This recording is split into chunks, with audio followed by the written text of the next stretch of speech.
వృషభ రాశి. ఈ రాశి వారికి రోజు మధ్యమ స్థాయిగా చెప్పవచ్చును. కొన్ని అనవసరమైన వివాదాలు మీ ముందుకు వచ్చే అవకాశం ఉన్నది. దానివల్ల కొంత మీకు మానసిక ఆందోళన పెరిగే అవకాశం ఉన్నది. అలాంటి వ్యవహారాలకు కొంత దూరంగా ఉండండి.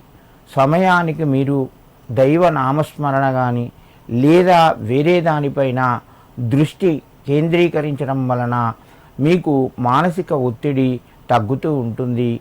ఆర్థిక పరంగా అనుకూలత పెరుగుతూ ఉంటుంది. ఉద్యోగ రంగంలో మార్పులకు ఎక్కువగా అవకాశాలు ఉన్నాయి. ప్రయాణాలు మీకు అనుకూలిస్తాయి. వృషభ రాశి వారు ఈరోజు అయ్యప్ప స్వామికి నమస్కరించుకొని మీ పనులు ప్రారంభించండి. మీకు మరింత శుభయోగం కలుగుతూ ఉంటుంది.